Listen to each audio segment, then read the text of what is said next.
Welcome to the Seattle Investors Club podcast with Julie Clark and Joe Bauer, where we share the nuts and bolts of real estate investing from our 20-plus years in the industry. Sit back, relax, listen, and immediately take action. Are you ready? Here we go. Welcome to the Seattle Investors Club podcast, where we talk about the nuts and bolts of real estate investing. My name is Joe Bauer, and I'm here with my co-host, Julie Clark. Julie, how are you doing today? Oh, I'm good, guys. Sorry, was taking a long swig of my 20-ounce coffee here so I can be jacked. Oh, yeah. I like it. I probably don't even need my coffee today. I'm so excited to talk to our man, Jan, who is on the podcast with us today. But before we get to that, hey, Joe. What's up? Where are you at? Where are you at, man? I'm in a van, but I'm actually a lot closer to you than I have been in recent recordings. Hold on a second.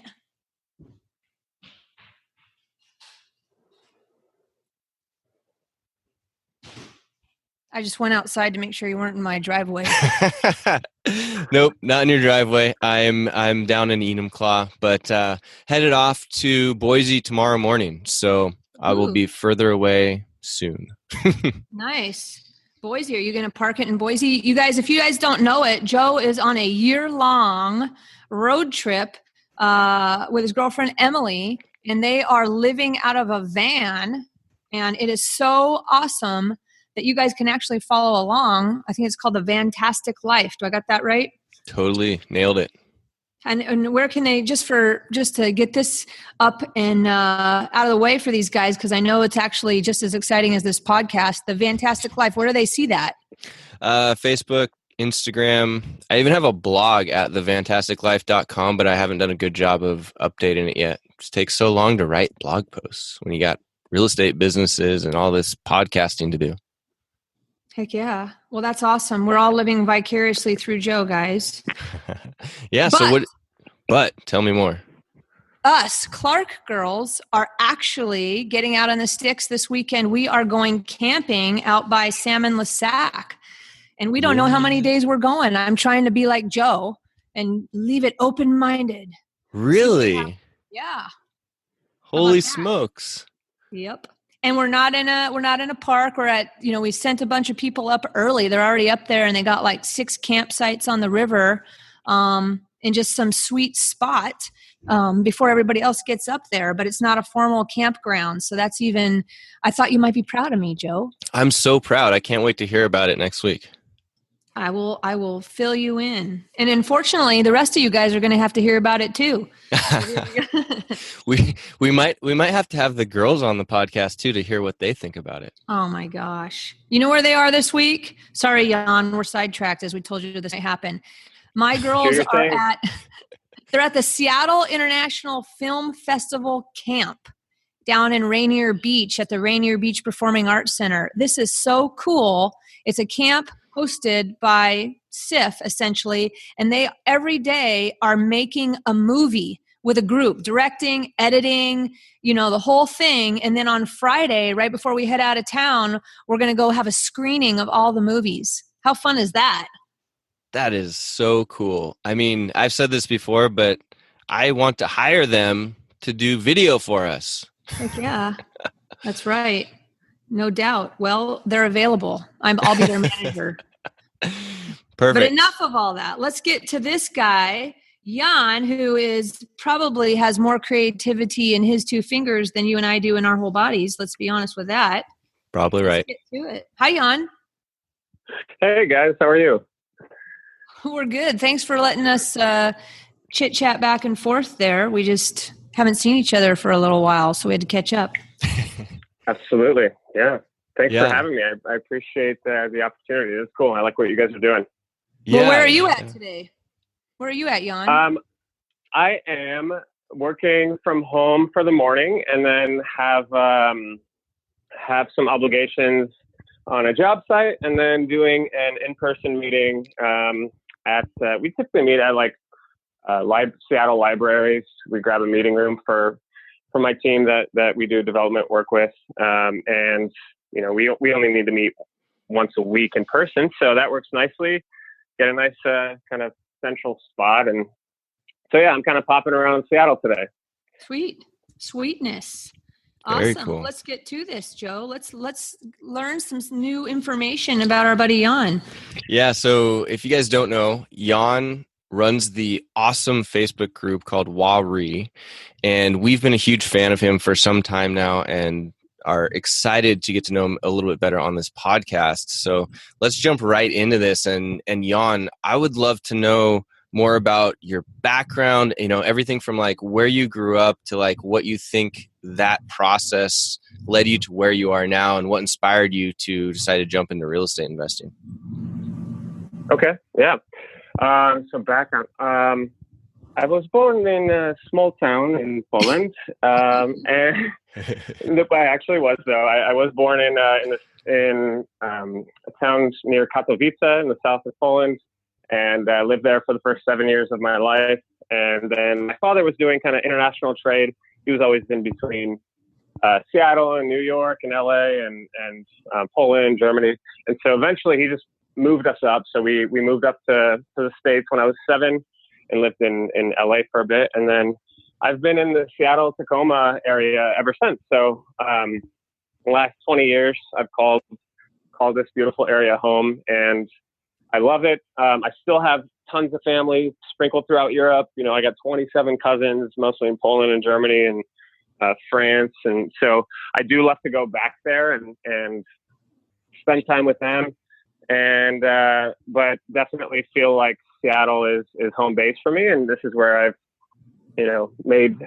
created my network and created my business. And so definitely love Seattle. But that's the background, Poland, Seattle, went to UW and kind of enjoyed that and worked at Boeing for a while. And now it's been real estate, all the time. Every day for the past about 18, 20 months that I've been doing it.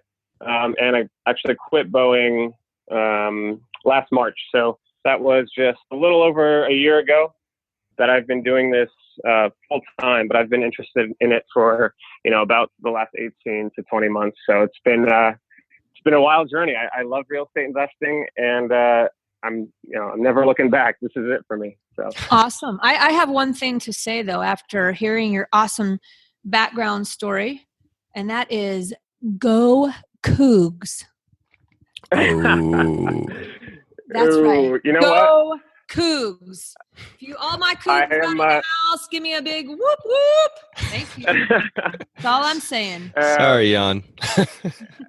You don't have to be, Julie. I'm just gonna let you be proud of that and do your thing because you're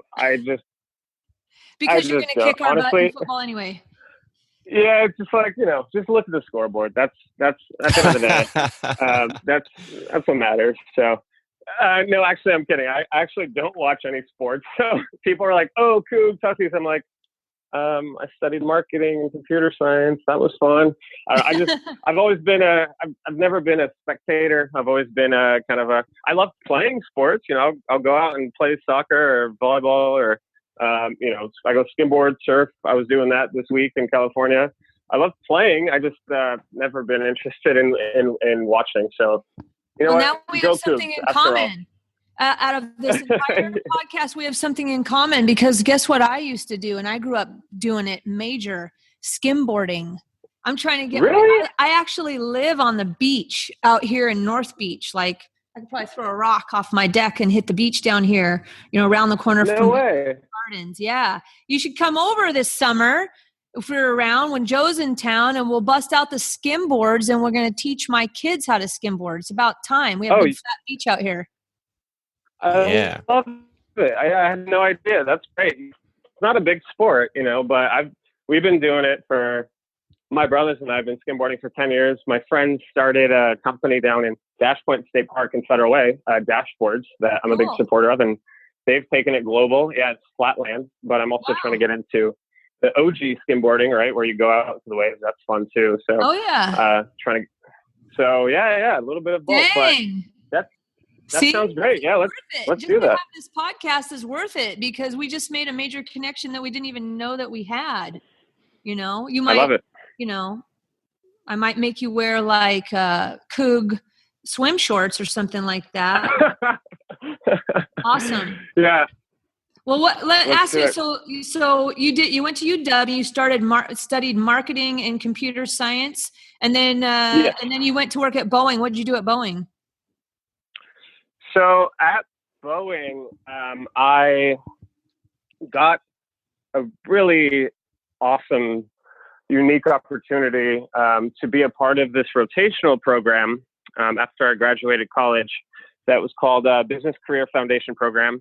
And it was basically like a leadership development program where over the course of 2 years, I got a chance to work so every 4 months we would move to a different place, work in a completely new business unit with a completely new team, and basically get a chance to see 6 parts of the enterprise. So that way we were kind of more prepared to handle, various types of problems across organizations and just kind of bring that variance and experience to wherever we ended up. So that was an amazing program. I got to do all sorts of crazy different jobs amongst kind of the business units of Boeing. I got to travel around the world, and I was sent to Germany to work with a Boeing subsidiary for 4 months, and that was really cool. Lived and worked in Frankfurt.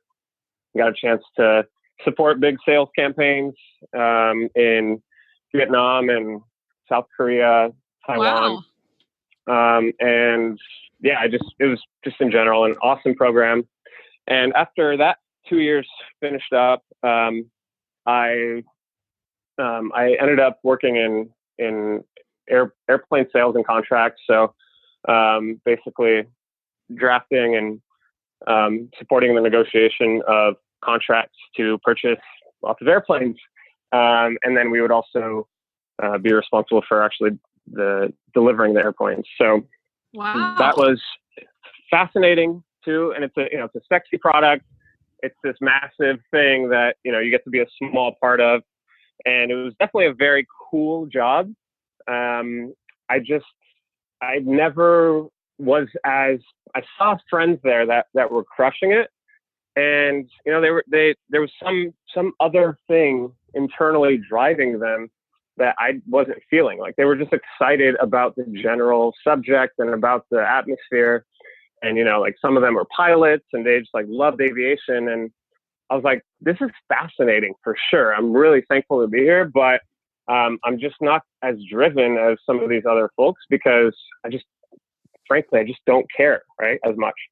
So with that being said, I was always kind of, I was always trying out the side hustle. Like, okay, yeah, I have a 9 to 5, but what can I do on nights and weekends to find something where I feel that same thing that I see my buddy who's a pilot who loves, he loves his job and he's willing to just drive at this and really go above and beyond because he loves it. So I'm like, okay, I know there's something like that for me. So I'm going to try to find that, So it was just giving a variety of different things and honest effort on nights and weekends. And that, I tried lots of different things, creating like a unique backpack product. I built a team and we found a manufacturer and did that whole thing. Tried producing. My brother had a watch company, and I supported that. And he actually got and created and sold some units, and that was interesting. Just always trying to. It sounds like you have a serial entrepreneur flow through your body. I mean, you know what I mean? As far as it seems like there's an element to something that satisfies you to be entrepreneurial about it. Is there some truth to that? Yeah, I would say so for sure. It started in 4th grade, actually. I wish I could create the kind of profit margins I was experiencing in 4th grade because I would buy jawbreakers for 10 cents and sell them for $1, right? Like around lunchtime to my classmates. And I'm like, damn, I should have done more volume. I was crushing it back then. I'm listening to you and I'm going, I think this guy is like a serious entrepreneur. And I'm not sure that you have fully embraced your awareness that you are an entrepreneur, that you are the lead guy? You know? Yeah, I don't know. I'm just doing what feels right, Julie. That's good. That's good. It's awesome what you've been able to accomplish by doing just what feels right. So how did you stumble upon real estate? Like, what'd you see, a commercial, or what was it? I was interested in my main driver in this whole thing was just finding something I can work on. It's like we spend so much of our lives working that you might as well find something that you enjoy most days, right? So that was my big driver. So I'm like, okay, I'm going to try all these different side hustles, nights and weekends, and just give all these things an honest effort. And none of them panned out. I had varying degrees of success in some of these things, but that wasn't necessarily the goal. Was like this huge financial success. It was just, again, finding something I was excited about. So, just being curious, I just kept reading about different types of businesses that I might be interested in. And I found this article on Quora.com, which is a website where people just ask questions and experts often chime in. And do people still use Quora? Is it still active? I remember that from years ago. Yeah, it's still there. And, I would just find interesting questions and answers on there. And so I would just browse. And I saw someone that talked about, someone was like, hey, how do I become a millionaire, right? And this gentleman chimed in about how he did it in real estate. And it took a while, right? Because he wasn't an aggressive investor. He just purchased a primary residence and then lived in it for 8 or 10 years and then had a bunch of equity and then, he bought a small multifamily, and then he lived, maybe he lived there for a year or two, and then he sold out and bought a small apartment complex. And, it took like 12 or 15 years, but he had like $2.5 million in equity after this period, in this apartment complex. And he's like, yeah, I mean, it was just kind of a pretty simple thing. And I'd never recognized the power of real estate until I went through this process, and that's how I became a millionaire. It's like fairly boring and simple. And so I was like, oh, that sounds interesting. Well, why don't I try that? Right. So I went and I bought a primary residence. So I started, just reading online, about things to be aware of when buying a house. Right. And then, I started going to some real estate investing meetups around Seattle, and eventually I just, set up some searches on Craigslist and Redfin and et cetera. And I ended up buying a house, on Craigslist, which was interesting because I still haven't found another one, on Craigslist since that first one. And that was, about 18, 20 months ago. Are we talking about a house that you moved into and that you lived in? Yeah. So I just, I bought a primary residence, and it was in Tacoma, $130,000, and, got a renovation loan, and the bank gave me $30,000 to fix it up, and I got our general contractor, and it turned out great. I rented rooms out to some young guys that needed a place, and I lived there for some time. And then, I was like, hey, this is like my mortgage is fully covered by the rent that I'm getting from these guys that are just renting a room. Like, and there's some extra. I was like, hold on. Little aha moment. Yeah. So I'm like, hold on. It's telling me I don't have to actually do anything, and I just make like an extra $500 a month. This is amazing. I'm quitting my job. I'm just doing more of this. This is so great. Like at Boeing, I have to come in for 160 hours a month, and I make, I net like $4 or $5,000. Here, I don't do anything, and I net $500. This is so much better. So that was that was the big aha moment, and it was like, wow, this is powerful. I should just focus on this. That's so I'm interesting. young. I can. Because most people who I feel like get into real estate these days are like, have the opposite mindset of your approach and introduction to real estate, right? They're like, how can I make a quick buck? I'm going to be a wholesaler, right? Yep. It's Right. so to me, it's so broken. The whole real estate investor message, the model everybody's following, all this crazy guru stuff it's broken. It's like a factory of yuck. That's how I feel about it at this point. Like I feel like I want to rein it in and, start with, it just seems like people are doing it fly by night to try and make a quick buck, where how you got into it, which I haven't heard in a long time, somebody having a story like that is the right mentality, right? Is that you're like, you see the long-term people, not short-term value in real estate investing, and going slowly and growing your wealth over a long period of time rather than, trying to make a quick buck. Because I'll tell you, for everybody trying out there to make a quick buck, it costs a quick buck to keep that going. So having a long-term mentality is a much better approach to getting started, that I think we need to all reel it in and start focusing, almost like start teaching real estate investing, like flipping the coin over and doing it backwards. Instead of teaching people how to wholesale and flip, we need to teach them how to buy and hold from the start, from the beginning, and start with that in mind. And if you come across something in your pursuit with that in mind that happens to be a wholesale or a flip, then maybe you go for it, right? But it's all backwards to me, Jan. And I hope that somehow between all of us that are out there educating all the real estate investors, that we can sort of slow it all down and put a spotlight on the truth of what it needs to be. So your story is inspiring because it's pure. We'll say it's pure. So thank you. Let me ask you, you got started, you went to some meetups. I know one of them was ours at Seattle Investors Club because I remember seeing you there. And who's that tall, handsome guy? Who's that? Yeah. And, thanks for coming to our meetup, at least in the beginning there. And absolutely. Yeah. I love what you guys are teaching.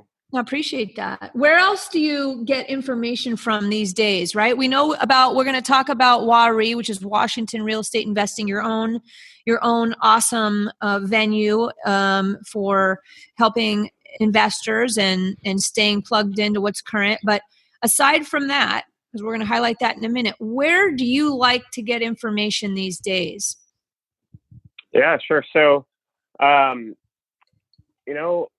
my primary information sources are pretty boring. They're pretty dense, and not a lot of other people are kind of getting a majority of their information from these sources. So, but I'm happy to share them. So we focus on development-related work now, and so I'm often reading, proposed legislation, existing development standards. I'm interested in macroeconomic trends and ensuring that I'm aware of market forces that could affect my business. I'm interested in kind of geopolitics as they relate to my business. It's really, I've gotten a little,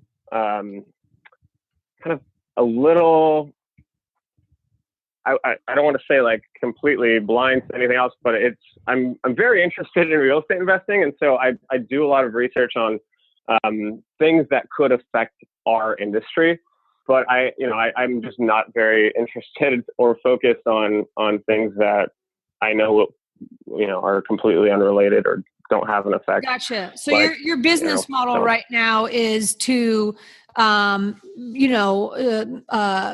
involved in projects that maybe have a higher and better zoning that, or is that what we're saying? You're in development entitlements and that sort of thing, repositioning properties that could have a higher and better use. Is that fair to say? Yeah. So definitely our primary focus right now is in terms of development work. We are interested in acquiring and developing land or property that has value and equity that we are able to find through unique means. And sometimes that's, exceptions to certain rules. Sometimes that's being able to maximize a plot of land or property based on specialized knowledge or a unique creative strategy. But in general, yeah, we essentially are interested in creating economic value. So not necessarily, that's kind of our first and foremost goal is, how do we take this and which requires processes. Which absolutely, I feel you. And that requires, you got it right, being ahead of the curve on knowing when there's going to be some upzoning or some changes that might benefit certain properties or areas, or like you said, exceptions or specialized rules that on the surface, unless you spend time understanding, learning, and studying the properties and looking for those exceptions and rules, most people are never going to see and probably don't want to spend the time to, like I said, become the expert in those specialty areas, which is smart because everybody else, like I already said, is like, let me get that quick money wholesaling and flipping, and even the buy and hold thing has gotten a little crazy. Have you noticed that everybody and their brother all of a sudden is like, I'm a buy and hold investor, and I'm like, you are? I mean, okay, it's almost comical to me when somebody puts out like, hey, I've got this property out on a thread, and then and 20 people say, send it to me, send it to me, send it to me. I mean, I don't know, I don't get it. I applaud you for being smart as a young guy, young in this business. I'll say, having the foresight, if that's even a word, because it kind of sounds like foreskin, and I don't want to say that. Sorry, guys. We got to mix it up. We're getting all serious here. That's right.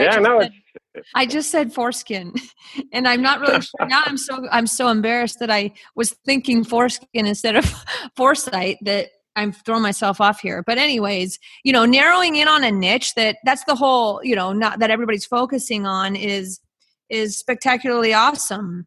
But what? Yeah, I mean, I think that's where real impact and that's where real money is made. I think if you are gunning a target that 100 other people have their sight on, it's like that's not a game that I'm interested in playing. Yeah, I've gotten great deals that are buy and holds, and I've done a flip that was really successful, and I've done a bunch of wholesales, and that's all well and good.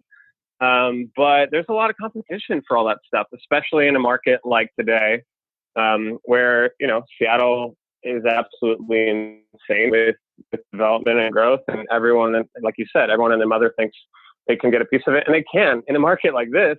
But in a down market, those strategies that work today don't work tomorrow. And I'm interested in, the 50-year outlook, the 100-year outlook, right? So that's why we've shifted focus and are focusing on things that do have, honestly, a very high barrier to entry, because first of all, it's fascinating to learn those complex subjects. It's interesting. I'm really a curious guy. And second of all, when we're doing our work and when we're doing our acquisitions, some of these people that we're buying homes from, they've never gotten a letter from any investor, right? So that's a great place to be without competition, right? And so I'm interested in the development work I'm doing now, but I'm also interested in pushing it further in getting into asset classes and investment strategies that even less people are doing, right? So I think. Well, here comes a question for you. So what you have, what a lot of investors who are getting started or even been around for a while, everybody's had the benefit of this, market that we're in, right? And right. We are at the end of June 2018 here, right before the 4th of July. That's when we're recording this podcast. And the market has just shifted. Now, whether it's going to shift and just settle, or it's going to shift more. We don't know, right? But something's going on. And we've slowed down for a minute, and everybody needs to, take a moment to think about, well, if there's something else going on here than just a summer slowdown or a little bit of leveling out, what my plans are. But you know what I'll say about you, which makes you unique, and for everybody listening, on why he will succeed is because he has, right? Because you have patience. It takes a long time to pull off. I mean, you got into this with patience in mind.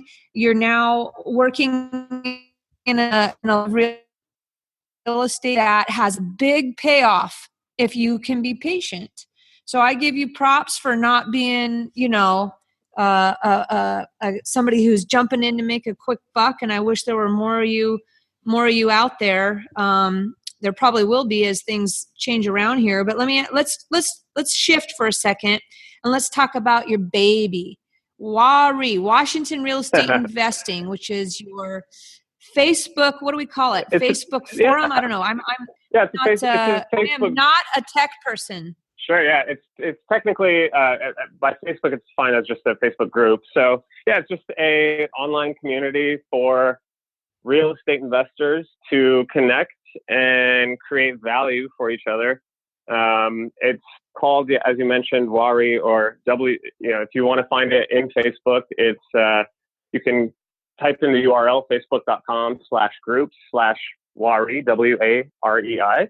Or if you just search in the search bar, you can find it by going to by just typing in WA Real Estate Investing, and we've got like 2,800 people in there now. It's pretty active, and it's just a cool place for people that are existing investors or are interested in investing in Washington or in the Pacific Northwest to connect and help each other grow their businesses. And we have theme days where, I ask everyone to share what they're doing. For example, Thirsty for Progress Thursdays. And it's a fun place to see kind of what your colleagues are doing, or what people that are just crushing it in the game, what they're up to, right?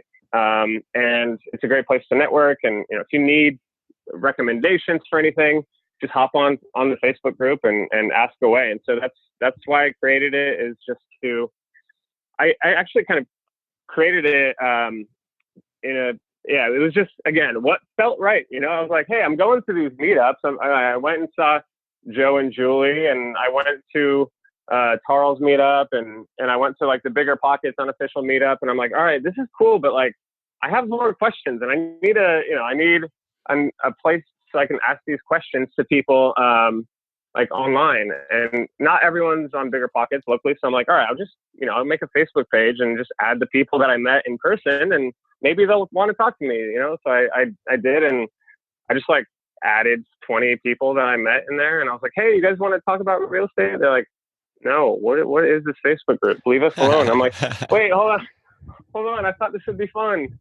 And then I was like, oh wait, no one's going to want to be a part of this unless they recognize that there's value to be had here for them, right? It's kind of what's in it for me. And I'm always happy to figure out, like, hey, what are people interested in? What do they want and need? And yeah, maybe if I just give that to them, then I'll get something back, right?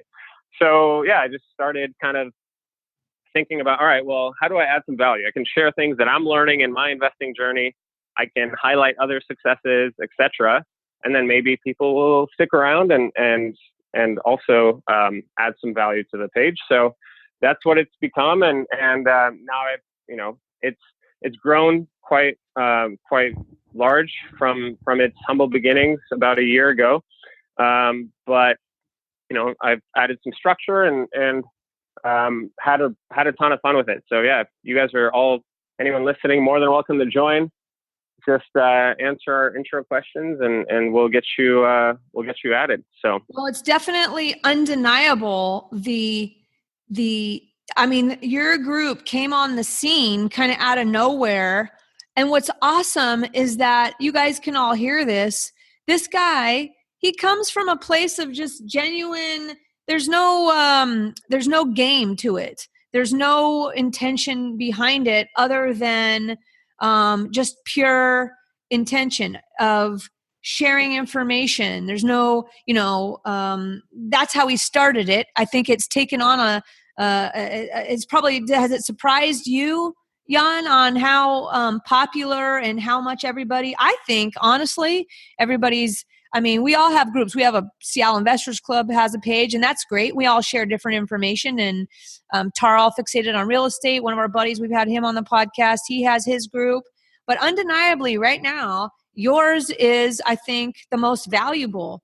And I don't know if that's taken you by surprise. And I think it's because it's not like people can't find that information and about what, people sharing what they do and all that stuff. It's literally, I think, from my perspective, it's your format and just your genuine, authentic, no game, there's right. It doesn't feel like you're trying to turn it into anything than what it wants to be by itself, other than have it be pure and not, some business model. Now for you, it might turn into a business model, whether you started it that way in the beginning or not. There's some absolute value there for you to do something with that. And I'm sure you're aware of that. But from the outsider's point of view, you guys all need to jump on WA REI, Washington Real Estate Investing on Facebook, and check it out for yourselves, because it's a unique venue. And it is, I love how you have rules. What are some of the rules that you have on there? Just 3 simple rules, really. It's, it's, first of all, well, the rules are honestly, they're based primarily on, the Facebook algorithm, which Facebook is a platform for people to connect and share stories, right? So my intention with the group is to be aligned with Facebook and their mission, because ultimately it's their platform. And so I recognize that's how you get organic growth, and that's how you keep an engaged audience, is by aligning with the platform. So my rules are based on that and my own desires, because it's my group, right? So first and foremost, no links are allowed. So I don't, you hop on a Facebook page and you see, hey, look at this home on the market. You want to buy it, right? Like, it's just like, it's a complete ad. Or, hey, we're selling this course and you can become a millionaire in 4 days. Like, here's the link. And so I don't want any of that. I don't think anyone wants any of that. So no links are allowed. Number 2 is just no self-promotion and advertising. So even if it's not a link, just please don't spam us with your advertising. Again, that Facebook doesn't reward that kind of post.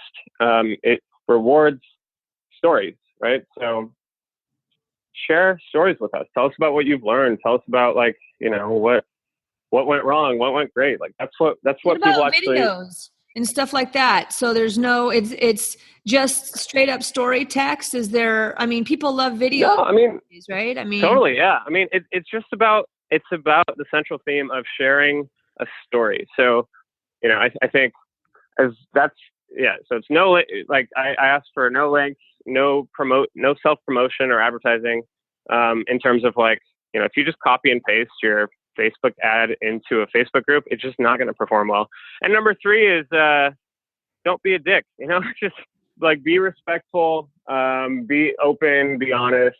And if you have an issue with someone, like, talk it out, privately, and don't ever, undermine people. Don't ever disrespect them. It's just not a place for that. I do what I can to moderate in terms of ensuring those 3 rules are met. We also have a couple of other admins, and I'd like to add more, just so we can continue with kind of a great place and a place where people can know they can come and ask questions and not be put down, and they know that they'll get good answers. So do you have that's it.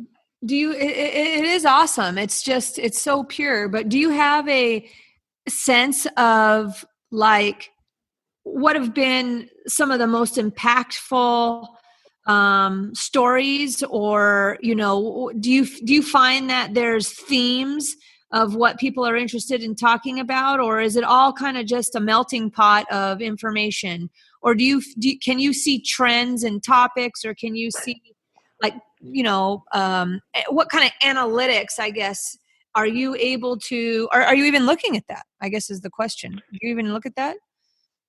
Yeah. So, Facebook, their suite of tools in terms of data and analytics is fairly limited as it relates to groups. They are recognizing the power of groups, and they are slowly rolling out over the last couple of months. Actually, I've seen a couple new features that I'll be incorporating into my group, like learning units. Hey, here's the structured way that you can teach people to maximize their time in your group, right? So you'll see that from our group next week, right? So they're doing things to try to improve groups, but in terms of the data they provide you, it's pretty limited. So I do use like outside software, kind of third-party stuff that plugs in and does provide some analytics, so I can track activity and engagement and kind of act accordingly. So, but in terms of like content in the group, I'm definitely aware of what is most effective and what has performed the best for myself and for others, and that's again sharing an impactful story. So if you can, and the thing that here's a trend that I found interesting. I've had multiple people, like at least 5 to 8 people over the past few months, reach out to me and tell me, hey, Jan, like I posted like just some information from my normal daily life that, is just like very commonplace to me, and kind of how that impacted me, or what I kind of shared a story about like what happened, or try to give some value to people. And so many people responded that it inspired me to go and write more content about this thing, right? So I think we get caught up in our daily business and our daily life, and we don't recognize that the things that we take for granted as, hey, yeah, this is just part of my process, and this is what I do, like this is part of my job. Not everyone does that. Like most people, in fact, don't do that. So most people are interested in understanding what you do, and in a medium length format with maybe with a photo, and Facebook recognizes that, and they share that with that kind of content shows up higher in news feeds and groups, etc. It's basically prioritized over less valuable or story kind of centered content.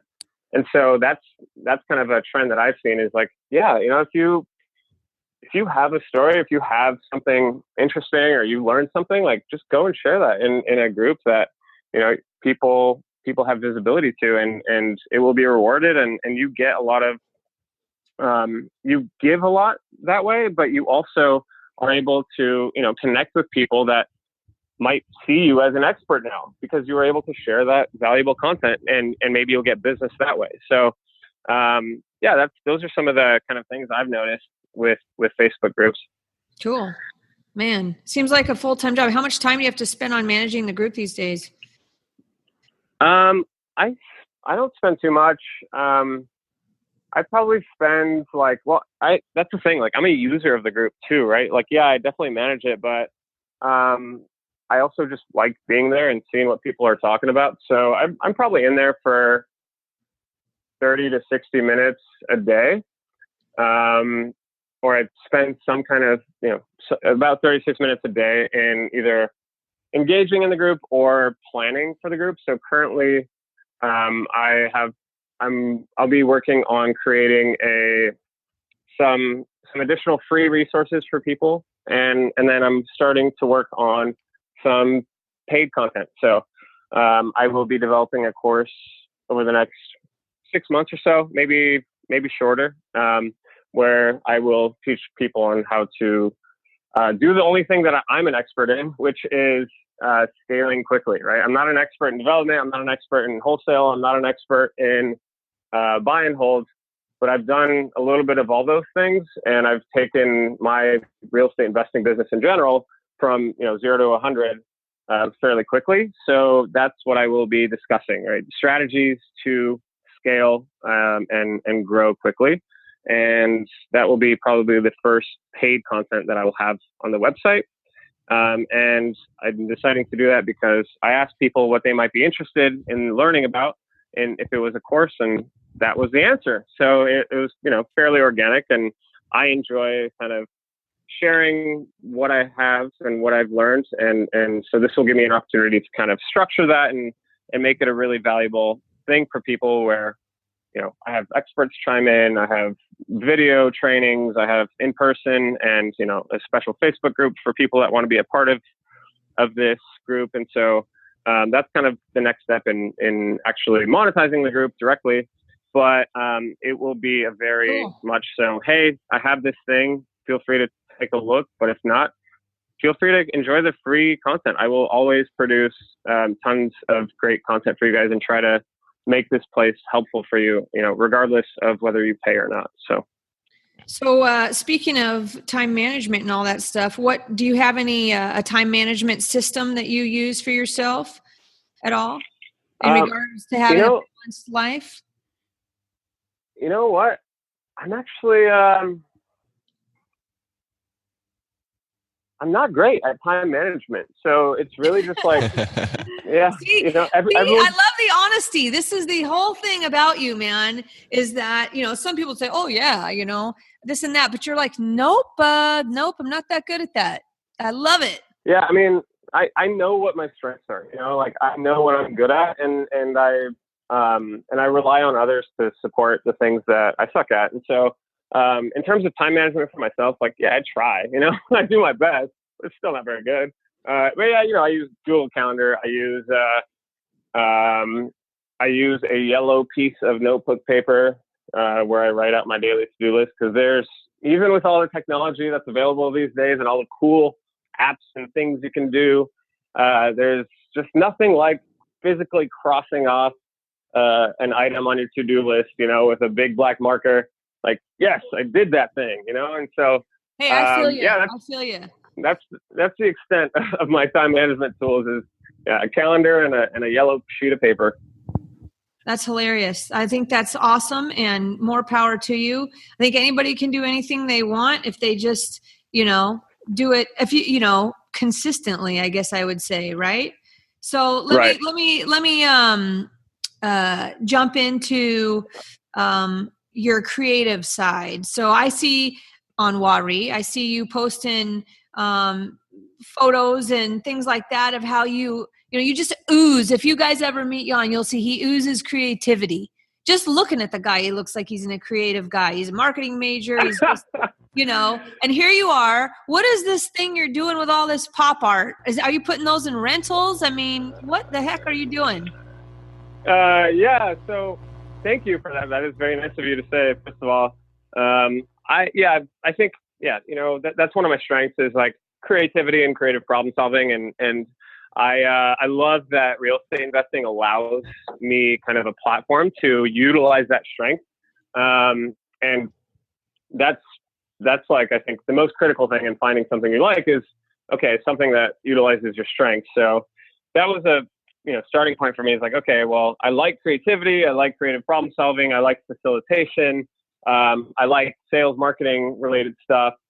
So what can I do that allows me to use those strengths? And when I found real estate, I was like, oh, okay, this is the thing. This allows me to do all those things, unlike any other job I've had before. And so in terms of creativity, like, I started out with just a primary residence and turned into a rental, and then some small multifamily and a flip, and it was all fairly standard stuff. Like, yeah, I definitely had to get creative in structuring things and finding the right deal. But, it's like, I got 10 rental units that are like gray walls and light trim and the same damn laminate flooring. And it's like, yes, okay, you got bored. These are making money, but it's like, dude, yeah, I'm bored of it. Right. So I was like, all right, I want to do a crazy themed, crazy art themed, Airbnb. So yeah, I was like, all right, well, since this is a little risky, since I don't know if people will respond well to the theme or how people will take it, because it's just really like my thing that I like and I want to do. I'm like, all right, well, am I willing to spend all this money in doing this renovation with this crazy colorful theme? It's like 60s Andy Warhol, Roy Lichtenstein style. I was like, what the heck is he doing? So tell me what happened. So that was an Airbnb or what? Yeah. So it's it's a little house. So I figured, hey, this is going to be a little bit risky because I don't know if people are going to like it. So I'm just going to start with a nice cheap house. I gotta, my girlfriend bought, like, I found a cool place. My girlfriend bought the house and we kind of planned it out together. And we went all in on the theme, and we're like, yeah, well, screw it. Like, we'll see if people like it. Worst case, maybe we could just like have a crazy rental or just have a place for us and our friends and family to stay. So yeah, I just went, I designed it in 3D modeling software called SketchUp, which I teach classes on that on occasion. If you guys are interested in learning some basics of 3D modeling, come out to one of my events, and it's like $10, and I'll teach you guys how to create pretty intricate models within like an hour and a half. So, I just had a ton of fun playing around with like what's possible in this space. Like, how do I get some custom pieces in here that are like my own pop art? And what happened? I just wanted to have. Did somebody rent it? Oh yeah, so it's up on Airbnb, and it went live like a week ago, and we have gotten about like $11,000 of bookings in the first 10 days or so. Awesome. You know what my thought is for all you guys listening here today? Obviously, Jan beats to his own drummer, right? Which is refreshing, which is why we've asked him to join us here at Seattle Investors Club, right? We're seeking out everybody's perspective. And this is such a refreshing perspective because you basically have become successful following your heart, doing what you like to do, and going for it. And I think that is the message today that I want everybody to understand is that, you have to take a minute and sit back and think about what you're doing. If you're in this business to make a quick buck, I don't know. Do you guys hear that? I'm getting a buzz on my side of things. Do you guys hear that? Nope. Yeah. Okay. The point is that it's not an overnight business, so you might as well do what you want, and understand if you're just getting started that if you are of the mindset that you're going to make a quick buck or two wholesaling or flipping, you might want to take a step back for a second and have a more long-term approach and make sure that you love this business, because the only way to be successful is to stay in it long term is I think what my point is to you guys today. Jan is unique. He is showed us that you can make it by just following your heart and following your mind, as long as you take action. That's the thing he's doing. He's taking action. So I don't know. I'm starting to it's actually calming me down just by listening to you. How relaxed you are about everything is relaxing me. I know Joe's relaxed because he's sitting in his van, probably. I think Joe might have fallen asleep in the van. He's just like chilling by the river in the van. And yeah. What's up, Joe? That's what people say, but I'm here like feverishly taking notes and making sure there's links for the podcast and all that fun stuff. So when I get a chance to say stuff, and I need to say it, I'll jump in, but I'm just sitting here learning from you guys. That's right. Cool, man. I love what you're doing too, man. That's great. Out of Joe and I'm the one that's amped up. So we're like yin and yang, which is nice, because if I was left to my own device, I'd spin in circles, but Joe keeps. Oh yeah. No, that's critical. Sure. That's critical. Yeah. I'm like you, Julie, I'm like, go. And my partner, in our development company is very much so the opposite. And, he kind of brings us back down to earth and kind of slows things down and Well, I actually think it's think critical Joe to is have more that. go than me. It's just that he's much really? more organized about it. I think the problem with you and me is that we're not organized. Joe is organized, and so he's Yes. go. It's just that he is calm about it because he's organized about it, right? So Right. props to you, my brother. Couldn't do it. We couldn't do it without you, without the other halves, though. That's right. That's right. Yeah. Well, Jan, awesome stuff, man. I'm starting to get hungry here. I'll be honest with you. So I'm going to start wrapping us up here so we can all go follow our passion. Everybody follow their passions. That's for sure. And stay connected. Everybody should be on WA REI if you're not on there, because he's rolling out new and cool stuff all the time. Just the format is refreshing, right? If you guys, need a break from the norm, jump on there. And if you have crazy properties that you can't figure out what to do with, that you think that there could be some sort of development potential or some creative structure to it, and that's not your expertise, and you don't want to take the time to dive deep on that because it does take time, maybe you guys should throw that Jan's way and see what him and his team can do for you, right? So how do they reach you if they want that? Yeah, feel free to, if you guys have questions. I mean, honestly, the easiest way to reach me is on Facebook because, we have WA REI and it's a great forum. And so people reach out to me every day. I can't, unfortunately, help every single person individually because, I'm not an expert in a lot of this stuff. If I think I can help you, I'll do my best to help you. If I think there's a deal there, then I will underwrite it and see if it's a good fit for my company. If it's not, I will give you all of the information I've compiled, and you can take it elsewhere, and I'll give you some guidance on what's possible there. But so Facebook, reach out to me there. I'm pretty active. Otherwise, if you want to email me, if it's anything like value add, like rentals or flips or just general questions about, things that are kind of like related to adding value to an existing property as opposed to demolishing something new, then hit me up on my email. That's Jan at WA-housing.com. That's JAN at WA-housing.com. And if you think you have a lot that has development potential, or you have questions about development, or you're interested in chatting about that, then hit us up on info@silversoundcapital.com. So those are the easiest ways to get a hold of me.